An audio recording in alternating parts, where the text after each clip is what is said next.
Order! Order! You are an incorrigible delinquent at times. Behave yourself, man!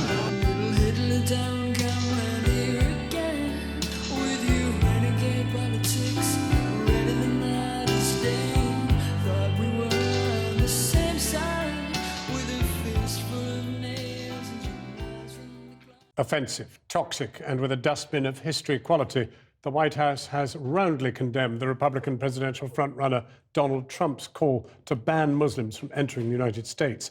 But the billionaire tycoon has brushed off his critics, insisting that there was no alternative after the weekend's mass shootings in California.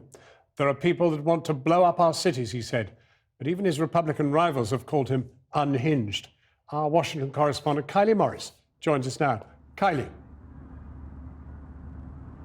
Well, John, Donald Trump, of course, has a history of controversial commentary. I myself have chased him down corridors after he's called all Mexicans rapists and murderers. But in the past, what's happened is the more the mainstream media in particular critiques those comments, the more he seems to be elevated in the polls. What is potentially different this time around is the criticism that he has somehow damaged national counter-terrorism efforts by targeting Muslims at a time when Muslim Americans certainly play a critical role in counter-terrorism efforts here. Now, as you mentioned, the White House has said that this statement disqualifies him for the office of president. Of course, it's not the White House who gets to choose, but if the Republican Party chooses to turn against their leading candidate at this point, it will make a real difference. Donald J. Trump is calling for a total and complete shutdown of Muslims entering the United States until our country's representatives can figure out what the hell is going on. What the hell is going on? There's been condemnation of Donald J. Trump's latest contribution to the national debate. But before we get to that, this was the view of a handful of Trump supporters in rural Maryland today. He is absolutely right. Tell me something. Who's cutting off people's heads? Who's bombing buildings? Who's bombing airplanes? It's not the Christians. It's not the Jewish, it's not the Buddhist, it's the Muslims. You got that on camera, Sport? I think we need to close the borders. Right now, we don't know who's in this country. I know I'm armed. I'm armed. Don't come near me. He's what you should have, and Obama doesn't know what's going on, so you need somebody to change things up. Donald Trump has been changing things up and finding favour at the polls ever since he announced his candidacy to be the Republican nominee for president. First, there was the wall to block off Mexico. I will build the greatest wall. Then the mocking of a disabled New York Times journalist. And the claim that Muslims in New Jersey had cheered the attacks on 9/11. Thousands and thousands of people were cheering as that building was coming down. We've kind of become somewhat numb to the craziness that comes out of him, but yet for some reason he gets a pass because it's a form of entertainment of sorts for us right now. But he's not a joke. Donald Trump's call to close the gates to Muslims was a reaction to the terror attack in San Bernardino last week, when Tashfeen Malik and Syed Farouk, shown here at a US airport last year, opened fire at a function for Farouk's workmates, killing 14 people. Americans want answers, and Donald Trump on the phone to cable TV says he's giving them. I think it's something that has to be done. Look at what happened in Paris. We have places in London and other places that are so radicalized that the police are afraid for their own lives. The spokeswoman for Prime Minister David Cameron called Trump's comments divisive, unhelpful, and quite simply wrong. Mr. Cameron's condemnation part of a global backlash from Sweden, France, and even the world of Harry Potter. At home in America, the Republican Party's most senior legislator distanced conservatives from their leading candidate's comments. This is not conservatism. What was proposed yesterday is not what this party stands for, and more importantly, it's not what this country stands for. When people self-radicalize... But at the country's second largest mosque, Jay Johnson, Secretary for Homeland Security, leading the fight against terrorism, wouldn't be directly drawn. Muslims in America are always asked to condemn the inflammatory rhetoric of fundamentalists. So why can't you condemn the inflammatory rhetoric of Donald Trump? I have spoken about what I believe to be the obligation of those of us in public office and those who aspire to public office and command a microphone, to be responsible in our rhetoric, responsible in our suggestions, and not suggest things that are overheated. So do you condemn his words?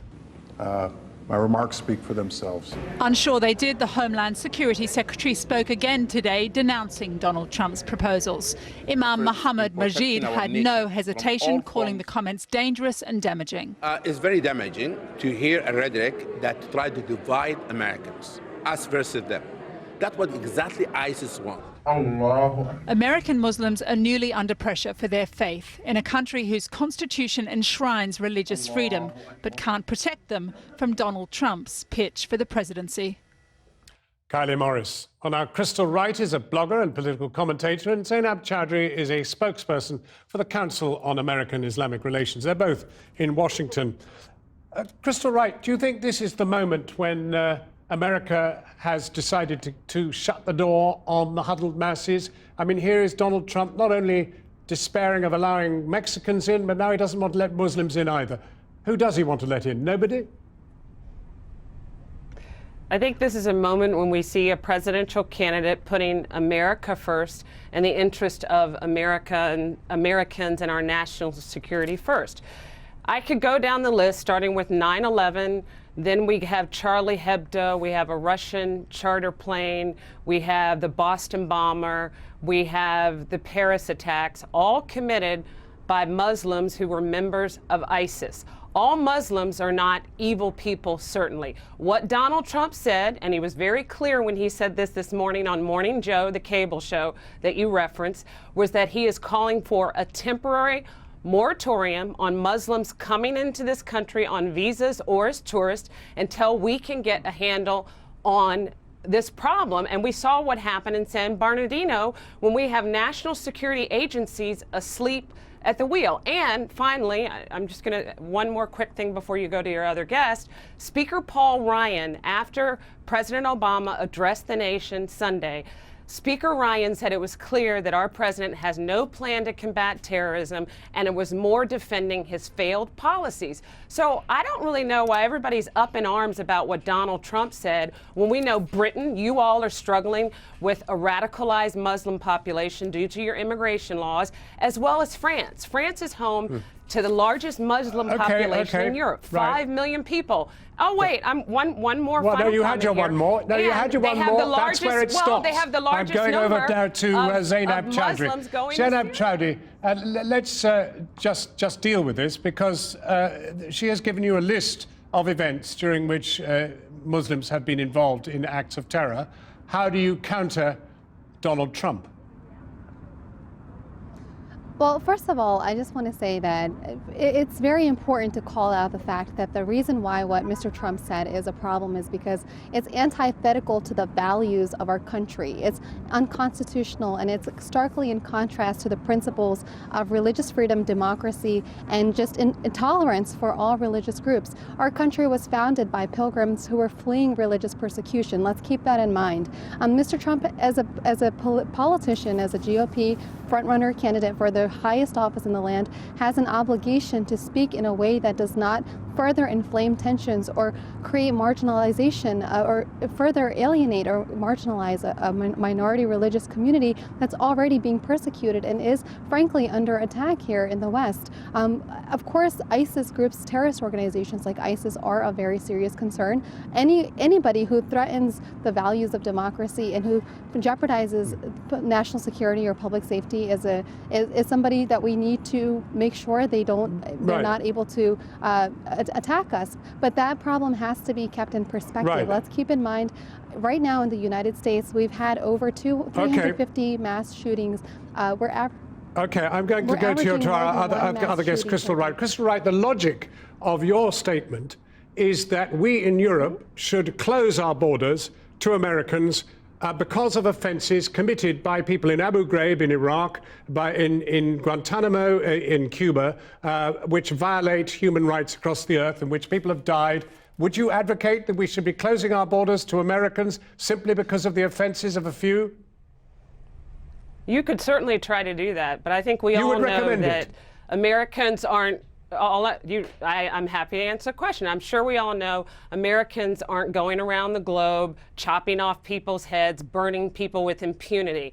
And the reality is, after Barack Obama agreed to the nuclear deal with Iran, you know what the people in Iran did? They burned an effigy of our president of the United States. So here's the thing. Christians and Jews and Benjamin Netanyahu, for the matter of fact, he isn't welcoming Muslims into Israel. Tell me why.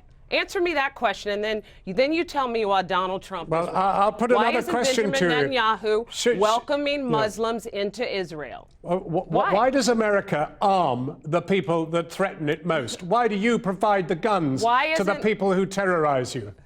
Why do you prefer? Why do you like to give them guns? And in the states where people are allowed to open carry and have concealed carry, you don't have the number of mass shootings that you have in California, Chicago. So this isn't about the gun debate. We're talking about what Donald Trump said about shutting our borders temporarily to Muslims, and I think it's the right thing to do. And frankly, until President Barack Obama puts forward a plan that makes Americans feel secure and have confidence in his leadership again, I think that this plan, which you're talking about, that's getting a lot of immediate attention, which I would argue you guys are probably afraid to say, but behind the scenes, we know what David Cameron is doing. He's struggling with a radicalized population in Britain. I must get a response from our other guest. Zainab Chowdhury, what do you do to reassure American people, many of whom are extremely ignorant of the way in which the world ticks? There are people in the middle of America who know very little about the world and are genuinely terrified of what they believe is a very direct threat to their welfare. What do you do to calm their fears? Well, it's important to keep in mind that these radical extremists exist not within the Muslim faith, but in all faiths, and they represent a very tiny fringe minority of the Muslim community. They do not speak for the vast majority of the world's 1.5 billion peaceful, law-abiding citizens of the lands in which they reside. Your guest is saying that we should close borders to Muslims. What about right-wing extremist Christians who are also responsible for mass shootings that claim the lives of innocent people? Before the horrific, tragic attack, mass shooting in San Bernardino, we had another mass shooting that our nation was still grieving over, including American Muslims, that took place in Colorado Springs, in which 3 innocent lives were taken. That attack was perpetrated by a white Christian extremist. Would you also propose that we close the borders to them? Americans are part of this community. We are part of this country. We've been here for centuries. We've helped build the foundation of this country. We're first responders and lawyers and doctors and physicians, and we help build a better America. I mean, for anybody to say that we should cut off our borders to anybody because of their religion is just absolutely un-American. Zainab Chowdhury and Crystal Wright, thank you both very much for joining us.